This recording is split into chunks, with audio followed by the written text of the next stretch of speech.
Do that one dance, baby. That one dance. Assalamualaikum warahmatullahi wabarakatuh. Pada video kali ini kita akan belajar mengenai salah satu materi dari pelajaran sosiologi, yaitu ketimpangan sosial.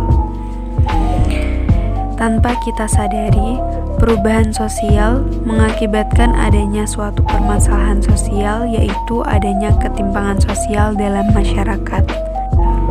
Ketimpangan sosial tersebut merupakan bentuk nyata dari dampak perubahan sosial di tengah globalisasi dan juga merupakan sebuah permasalahan sosial karena terdapat ketidakadilan pada berbagai aspek kehidupan masyarakat.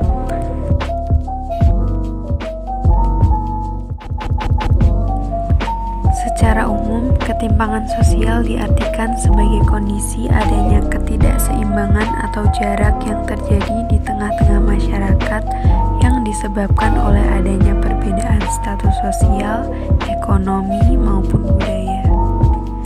Seperti yang sudah dijelaskan tadi, contoh bentuk-bentuk kesetimpangan sosial ini bisa dilihat dalam kehidupan sehari-hari, seperti adanya perbedaan sosial antara si kaya dan si miskin, hukum yang tidak adil bagi masyarakat kalangan bawah, perbedaan akses pendidikan di kota dan di desa, perbedaan fasilitas publik di kota dan di desa, dan sebagainya.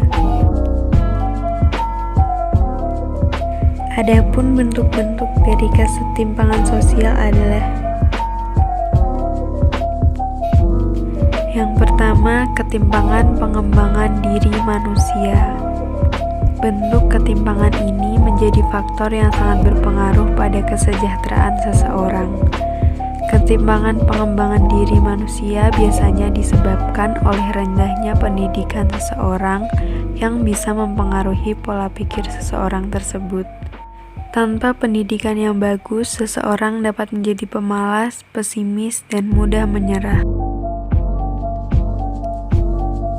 2. Kesetimpangan antara desa dan kota.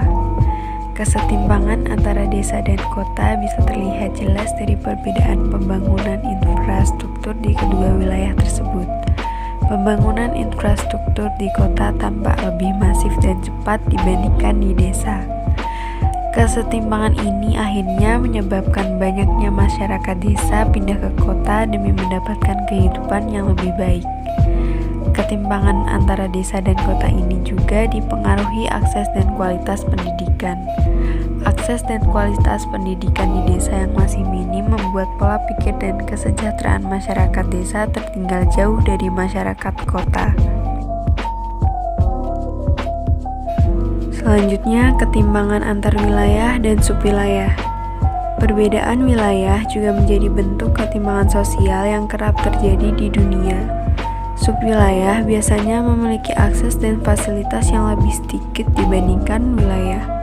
Misalnya, pembangunan infrastruktur lebih banyak dilakukan di wilayah pusat seperti Kota Bandung daripada subwilayah seperti Ujung Berung, Bojonegara, dan Tegalega. Ketimpangan antar golongan sosial ekonomi. Ketimpangan antar golongan sosial terjadi karena adanya perbedaan kelas sosial dan stratifikasi sosial. Misalnya, akses kesehatan dan pendidikan antara masyarakat kelas atas dan masyarakat kelas bawah sangat berbeda. Masyarakat kelas atas memiliki akses kesehatan dan pendidikan yang lebih baik dibandingkan masyarakat kelas bawah. Ketimpangan penyebaran aset. Ketimpangan penyebaran aset yang tidak merata terjadi karena pendistribusiannya hanya berpusat di perkotaan, sementara di daerah-daerah biasanya sangat tertinggal. Misalnya, pembuatan jalan tol lebih banyak dilakukan di kota dibandingkan di desa. Ketimpangan antar sektor ekonomi. Ketimpangan antar sektor ekonomi dapat dilihat dari perbedaan lapangan pekerjaan, pendapatan masyarakat, sektor budaya, dan pariwisata. Bentuk ketimpangan inilah yang banyak membentuk strata masyarakat berdasarkan status sosial. Faktor-faktor penyebab ketimpangan sosial. Faktor internal. Faktor internal merupakan faktor-faktor yang berasal dari dalam diri seseorang. Faktor ini berupa rendahnya kualitas sumber daya manusia yang disebabkan oleh tingkat pendidikan atau keterampilan yang rendah, kesehatan yang rendah, serta adanya hambatan budaya atau budaya kemiskinan. Selanjutnya, faktor eksternal. Faktor eksternal adalah faktor-faktor yang berasal dari luar kemampuan seseorang. Hal ini bisa berupa birokrasi atau kebijakan pemerintah yang membatasi akses seseorang. Misalnya, ketimpangan sosial terjadi bukan karena seseorang malas bekerja, melainkan ada sistem yang membatasi seseorang untuk bisa mendapat pekerjaan tersebut. Teori-teori ketimpangan sosial. Teori kolonialisme. Teori kolonialisme dimulai di Inggris sekitar tahun 1750 ketika industrialisasi menyebar di seluruh Eropa Barat. Teori ini merujuk pada suatu negara yang menjadikan banyak wilayah sebagai koloninya. Kegiatan ini diawali oleh negara industri atau negara kapitalis. Teori sistem dunia. Teori ini dikemukakan oleh Immanuel Wallerstein. Ia menganalisis bagaimana industrialisasi menghasilkan 3 kelompok bangsa, yaitu 1. Negara inti atau negara yang lebih dulu melakukan industrialisasi dan mendominasi negara yang lemah. 2. Negara semi-periferi, yaitu negara yang bergantung pada perdagangan negara inti. 3. Negara periferi atau negara pinggiran.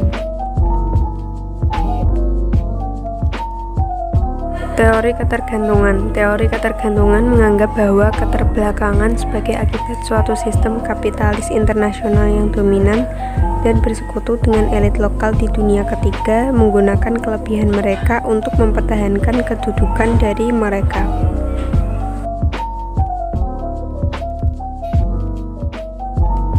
Teori selanjutnya, pendekatan struktural. Pendekatan struktural adalah cara lain untuk memandang ketimpangan dunia dalam hal kesejahteraan dan kekuasaan. Teori fungsionalis.